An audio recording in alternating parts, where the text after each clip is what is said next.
Hello friends, गुरु कृपा coaching Tikamgarh में आप सभी का स्वागत है। आज देखेंगे पर्यावरण के टॉप 100 प्रश्न जो मध्य प्रदेश शिक्षक वर्ग 3 चयन परीक्षा के लिए काफ़ी महत्वपूर्ण है और जो ज़्यादातर इसमें प्रीवियस ईयर्स के पेपर क्वेश्चनों को सम्मिलित किया गया है, जो ज़्यादा से ज़्यादा परीक्षा में आने की संभावना है। तो आप लोगों को ज़रा भी वीडियो को स्किप नहीं करना है और अभी तक आपने चैनल को सब्सक्राइब नहीं किया है तो चैनल को सब्सक्राइब कर लें, क्योंकि यहाँ पर आपको बहुत ही इंटरेस्टिंग और बहुत ही ज़्यादा पूछे जाने वाले प्रश्न प्रीवियस ईयर्स के पेपर यहाँ पर मिलते रहेंगे। जैसे अपना पहला प्रश्न है, भूकंप मापा जाता है। भूकंप मापा जाता है, भूकंप कहते किसे है? सबसे पहले प्रश्न तो यही है।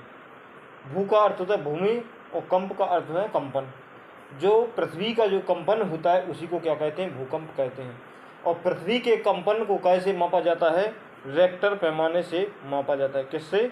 रेक्टर पैमाने से मापा जाता है। सीस्मोग्राफ में भूकंप का अध्ययन किया जाता है।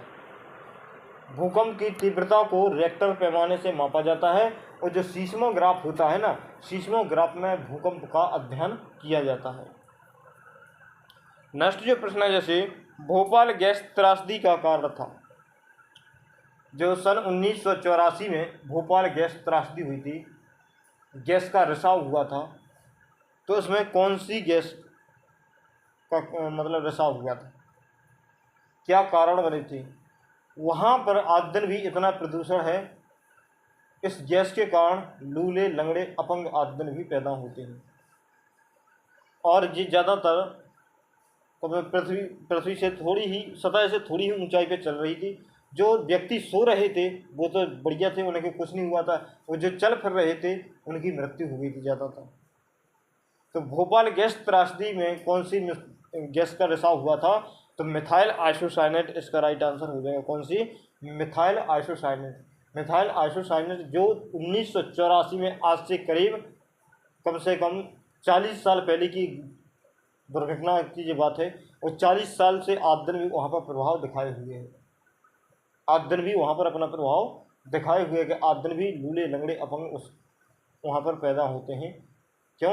क्योंकि उसका प्रदूषण का प्रभाव है वहाँ पर उसका। नेक्स्ट जो प्रश्न है, जैसे कोटोपैक्सी एक जागृत ज्वालामुखी है जो अवस्थित है। कोटोपैक्सी जागृत ज्वालामुखी का मतलब होता है जो अभी भी फटती है,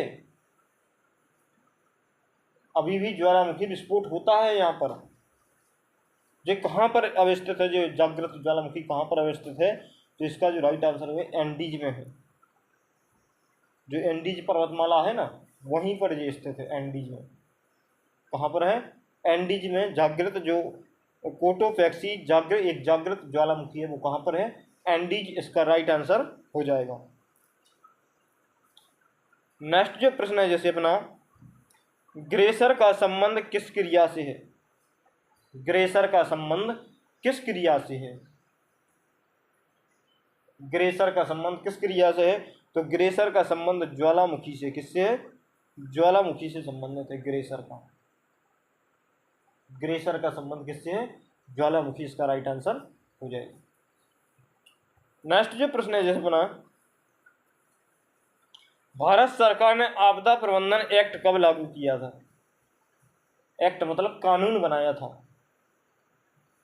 भारत सरकार ने आपदा प्रबंधन एक्ट कब लागू किया था?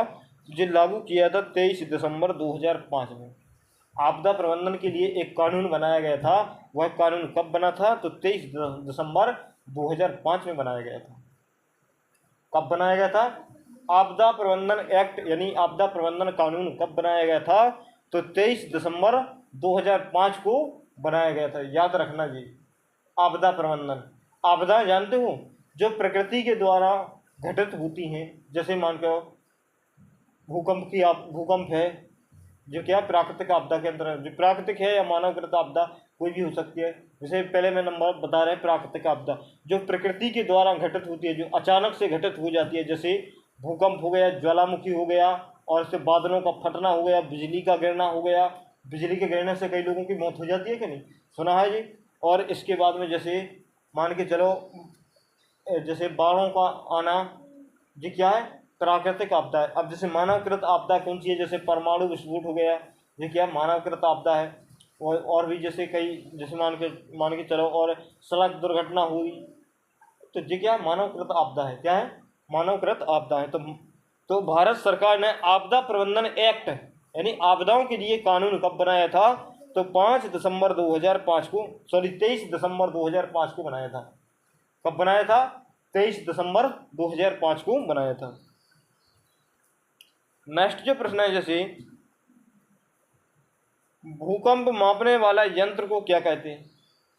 भूकंप मापने वाले, यहाँ पर क्वेश्चन गलत लिखा है, आंसर गलत लिखा है। भूकंप मापने वाले यंत्र को रिएक्टर पैमाना कहते हैं। और भूकंप का अध्ययन किसमें किया जाता है? भूकंप का अध्ययन किया जाता है सीस्मोग्राफ में। किसमें? सीस्मोग्राफ में भूकंप का अध्ययन किया जाता है और रिएक्टर पैमाने से भूकंप को मापा जाता है। तो भूकंप की तीव्रता कितनी है, कितनी तेजी से चल रहा है, कितना कंपन हो रहा है, तुझे किससे पता चलता है? रिएक्टर पैमाने से चलता है। और सीस्मोग्राफ में भूकंप का अध्ययन किया जाता है। सीस्मोग्राफ में क्या किया जाता है? भूकंप का अध्ययन किया जाता है। नेक्स्ट जो प्रश्न है, जैसे भारत के किस क्षेत्र में अधिकतम भूस्खलन की घटना होती है? भूस्खलन मतलब भूमि का फिसलना। तो भारत के कौन सा ऐसा क्षेत्र है जहाँ पर भूमि का फिसलना ज़्यादातर बना रहता है?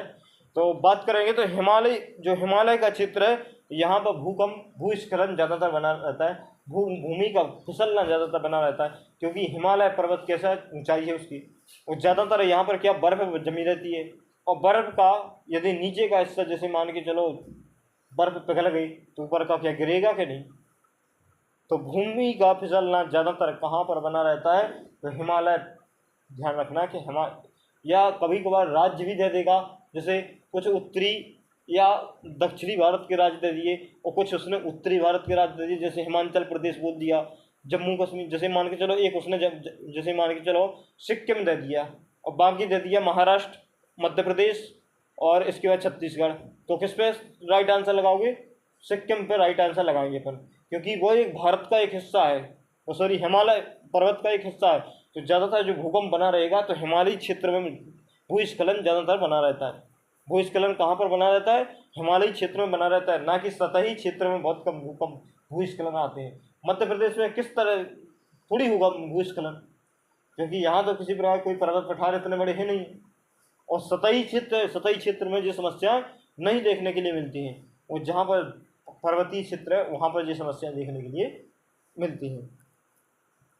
जैसे नेक्स्ट जो प्रश्न है अपना, भूकंप आने के कारण है। भूकंप आने के क्या कारण हो सकते हैं? तो प्राकृतिक कारण भी हो सकता है, प्रकृति के द्वारा भी भूकंप आ सकता है, और मानवीय कारण भी हो सकता है। प्रकृति के द्वारा भी भूकंप आ सकता है और मानवीय कारण, जैसे मान के चलो प्रकृति तो आपने देख ली कि जैसे प्रकृति का, जैसे मान के जमीन के अंदर यदि सबसे ज़्यादा लार्वा बढ़ा, जमीन का तापमान बढ़ा, तो इससे कहीं ना कहीं तो उसको जैसे जो गैस बनेगी तो कहीं ना कहीं से उसको निकलना है, तो ये तो हो गया प्राकृतिक। और मानवीय कारण, मानवीय भूकंप यानी भूकंप आने का मानवीय कारण क्या होता है? जैसे मान के चलो कहीं पर अपन ने गहराई से खोद दिया या किसी प्रकार का कोई, जैसे मान के परमाणु परीक्षण किया, तो ये भी एक कारण हो सकता है।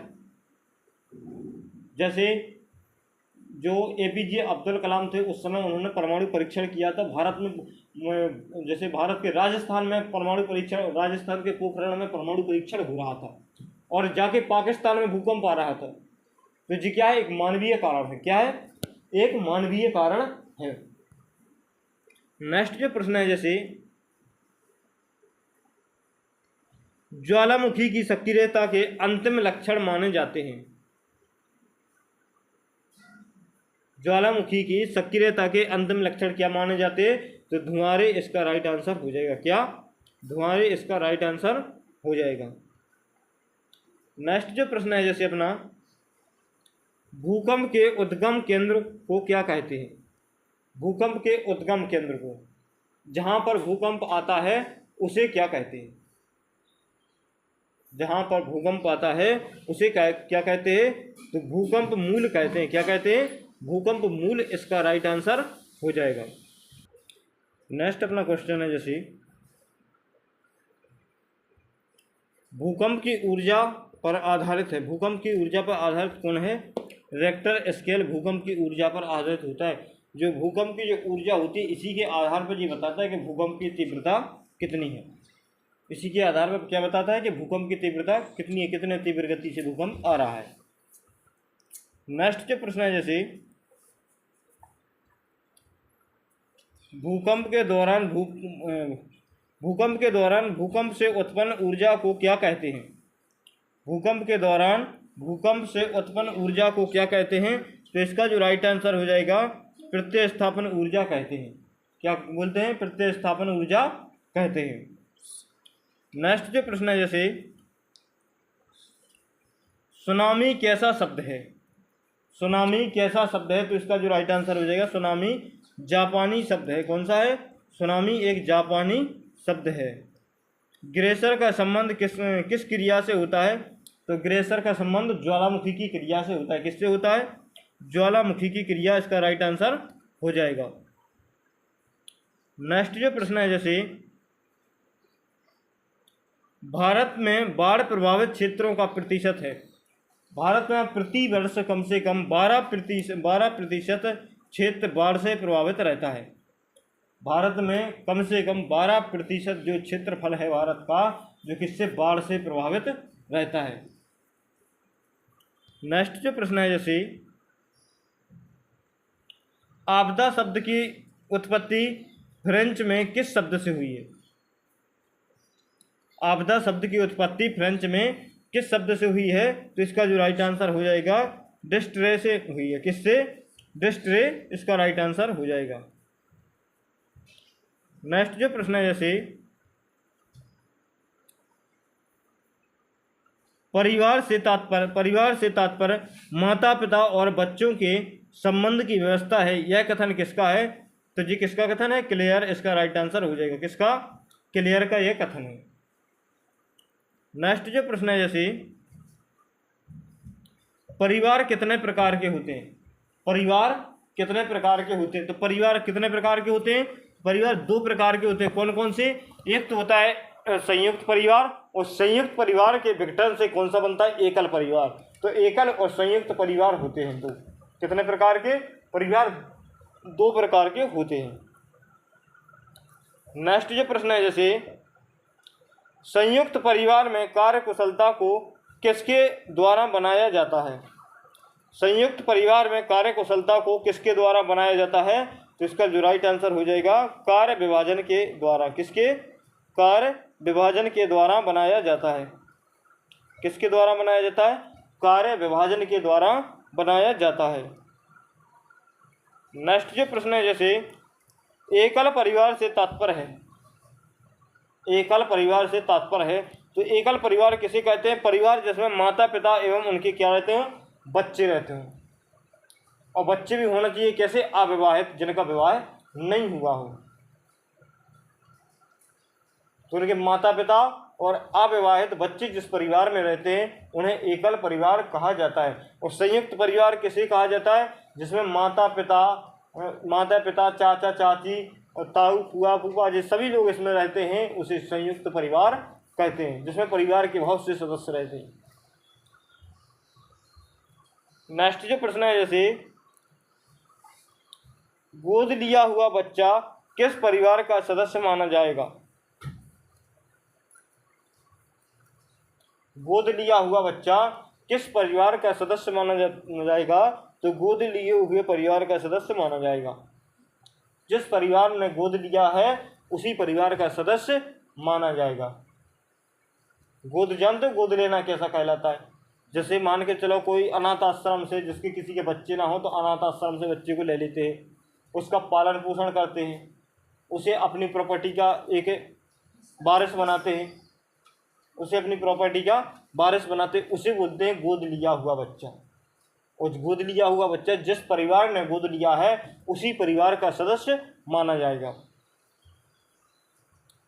नेक्स्ट जो प्रश्न है, जैसे हिंदू परंपरागत विश्वास के अनुसार विवाह क्या है? हिंदू परंपरागत विश्वास के अनुसार विवाह क्या है? तो विवाह क्या होता है? एक संस्कार होता है। क्या होता है? एक संस्कार। विवाह क्या है? एक संस्कार है। नेक्स्ट जो प्रश्न है, जैसे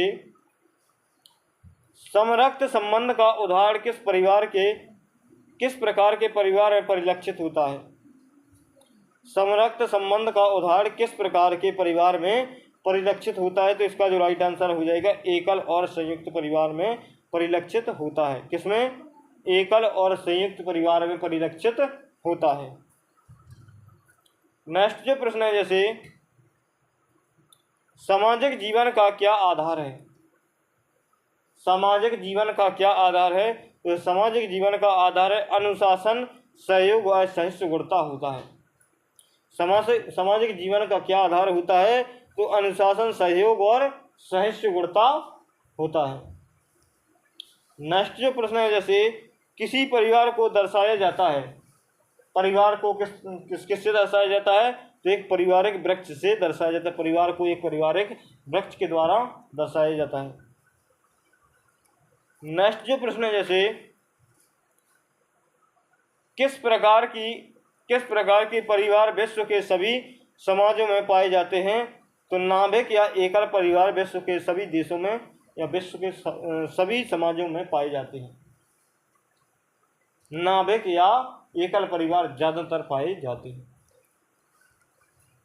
नेक्स्ट जो प्रश्न है, जैसे पर्यावरण शिक्षा का कार्य नहीं है। पर्यावरण शिक्षा का कार्य क्या नहीं है? तो इसका जो राइट आंसर हो जाएगा समाज में बेकारी और भुखमरी उत्पन्न करना। समाज में बेकारी और भुखमरी उत्पन्न करना क्या पर्यावरण शिक्षा का तात्पर्य नहीं है। नेक्स्ट जो प्रश्न है, जैसे जिस विवाह में उच्च जाति की स्त्रियां निम्न जाति के पुरुषों से विवाह करते हैं उसको क्या कहते हैं? तो इसका जो राइट आंसर हो जाएगा प्रतिलोम विवाह कहते हैं। कौन सा? प्रतिलोम विवाह कहते हैं। जैसे उच्च जाति की जो स्त्रियां निम्न जाति के लोगों से विवाह करती हैं उसे प्रतिलोम विवाह कहते हैं। क्या कहते हैं? प्रतिलोम विवाह कहते हैं। नेक्स्ट के प्रश्न है, जैसे बच्चों को समाजीकरण का पहला पाठ कहाँ प्राप्त होता है? बच्चों को समाजीकरण का पहला पाठ कहाँ पर पढ़ाया जाता है? तो परिवार में पढ़ाया जाता है। कहाँ पर? परिवार इसका राइट आंसर हो जाएगा। नेक्स्ट जो प्रश्न है, जैसे भारत में लड़के व लड़कियों की विवाह योग्य न्यूनतम आयु कितनी है? विवाह योग्य न्यूनतम आयु कितनी है? तो इसका जो राइट आंसर है 21:18 है। लेकिन जो अभी लड़के और लड़कियों का अनुपात है जो 24 कितना हो गया है? 21 हो गया है। 24:21 इसका राइट आंसर माना जाएगा अभी किसमें। यानी लड़के की आयु होना चाहिए कम से कम 24 और लड़की की आयु होना चाहिए कम से कम 21 वर्ष होना चाहिए। नेक्स्ट जो प्रश्न है, जैसे भारत में बढ़ते तालाब के कारण कौन से हैं? तो महिलाओं का आर्थिक स्वावलंबन इसका राइट आंसर हो जाएगा। महिलाओं का जो आर्थिक स्वावलंबन है इसके कारण भारत में ज़्यादातर तलाक होती है ना, तलाक हो रहा है। नेक्स्ट ये प्रश्न है, दहेज रोधक अधिनियम बनाया गया था। दहेज रोधक अधिनियम कब बनाया गया था? तो 1961 में बनाया गया था। कब बनाया गया था? दहेज रोधक अधिनियम कब? 1961 में बनाया गया था। नेक्स्ट जो प्रश्न है, जैसे प्राथमिक समाजीकरण है। प्राथमिक समाजीकरण क्या है? तो इसका जो राइट आंसर हो जाएगा शुरुआती आयु में परिवार एवं मित्रों से सीखना।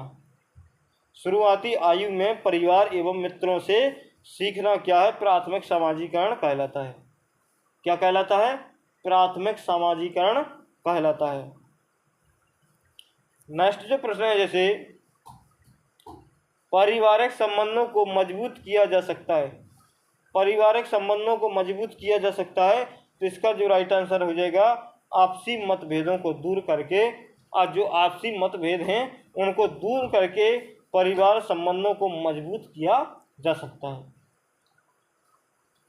नेक्स्ट जो प्रश्न है, जैसे सामाजिक जीवन की प्रथम पाठशाला की संज्ञा निम्न में से किसने दी? सामाजिक जीवन की प्रथम पाठशाला की संज्ञा किसने दी? तो किसने? परिवार ने दी थी। किसने? परिवार इसका राइट आंसर हो जाएगा। किसने? परिवार ने दी थी।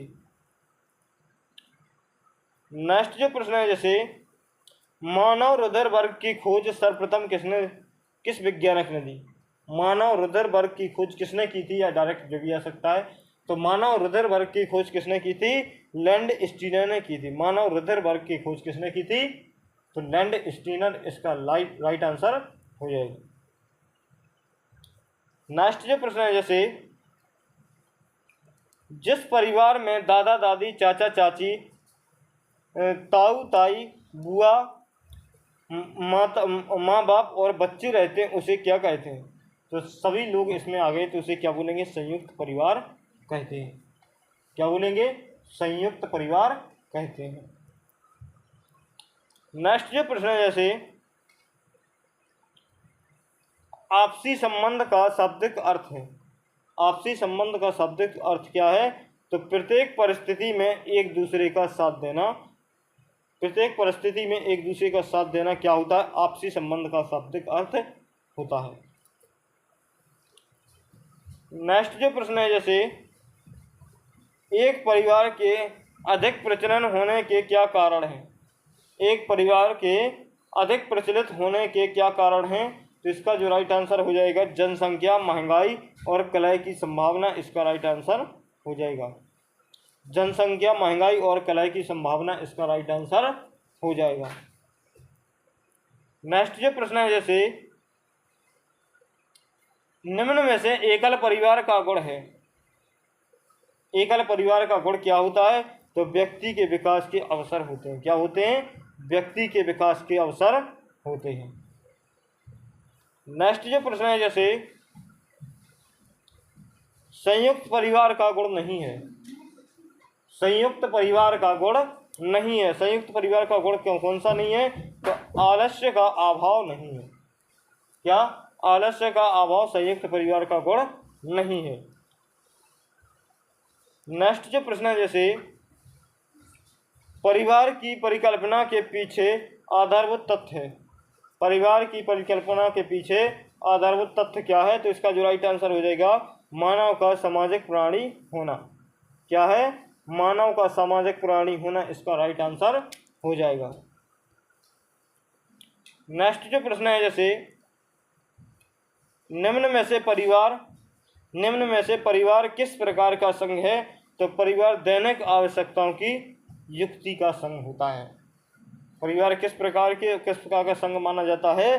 तो दैनिक आवश्यकताओं की युक्ति का संघ माना जाता है। नेक्स्ट जो प्रश्न है, जैसे संयुक्त परिवार में आश्रित व्यक्तियों की देखभाल में कोई परेशानी नहीं होती है तो आश्रितों में शामिल है। आश्रितों में शामिल है तो इसका जो राइट आंसर हो जाएगा वृद्ध अवस्था, वृद्ध, अस्वस्थ व्यक्ति और बच्चे। क्या हुए? वृद्ध यानी बूढ़े व्यक्ति, और अस्वस्थ यानी जो बीमार व्यक्ति होते हैं, और बच्चे वगैरह इसमें सम्मिलित होते हैं परेशानी के समय। नेक्स्ट जो प्रश्न है, जैसे छोटे बच्चों के समाजीकरण में खेल द्वारा जो लाभ मिलता है उसे क्या कहते हैं? तो इसका जो राइट आंसर हो जाएगा बालक सामाजिक प्रत्याशाओं के अनुकूल समायोजन सीख लेता है। बालक सामाजिक प्रत्याशाओं के अनुकूल समायोजन सीख लेता है। नेक्स्ट जो प्रश्न है, जैसे जिस परिवार में एक पुरुष की एक से अधिक पत्नियां हो वह परिवार क्या कहलाता है? जिस परिवार में एक पुरुष की एक से अधिक पत्नियां होती हैं उसे क्या कहते हैं? तो बहुविवाहित परिवार कहलाता है। तो बहुविवाह परिवार इसलिए क्योंकि एक से अधिक विवाह हुए हैं तो उसे क्या बोलेंगे? बहुविवाह परिवार कहते हैं। नेक्स्ट जो प्रश्न है, जैसे परिवार निर्माण का दायित्व होता है। परिवार निर्माण का दायित्व कैसे होता है? तो पति पत्नी के द्वारा होता है। किसके द्वारा? पति पत्नी के द्वारा परिवार निर्माण का दायित्व होता है। परिवार निर्माण का दायित्व कैसे होता है? तो पति पत्नी के द्वारा होता है। नेक्स्ट जो प्रश्न है जैसे सब्जी के रूप में प्रयुक्त होने वाला आलू क्या है? तो सब्जी के रूप में प्रयुक्त होने वाला आलू क्या है? तना इसका राइट आंसर हो जाएगा। क्या है? तना इसका राइट आंसर हो जाएगा। नेक्स्ट जो प्रश्न है जैसे कली का छोटा भाग छोटी पत्ती की भांति दिखाई देता है, वह क्या कहलाता है? तो इसका जो राइट आंसर हो जाएगा बाह्यदल कहलाता है। कली का छोटा भाग जो छोटी पत्ती की भांति दिखाई देता है, तो वह क्या कहलाता है? बाह्यदल कहलाता है। क्या कहलाता है? बाह्यदल कहलाता है। नेक्स्ट जो प्रश्न है जैसे अमरबेल उदाहरण है, अमरबेल किसका उदाहरण है? तो परजीवी जड़ों का उदाहरण। किसका? परजीवी जड़ों का उदाहरण कौन है? तो अमरबेल है। तो थैंक यू दोस्तों, आज के लिए बस इतना ही। मिलते हैं नेक्स्ट वीडियो में, तब तक के लिए जय हिंद, वंदे मातरम। इसी प्रकार के इंटरेस्टिंग वीडियो देखने के लिए हमारे साथ जरूर जुड़ें और चैनल को जरूर सब्सक्राइब कर लें। थैंक यू, जय हिंद, वंदे मातरम। मिलते हैं नेक्स्ट वीडियो में।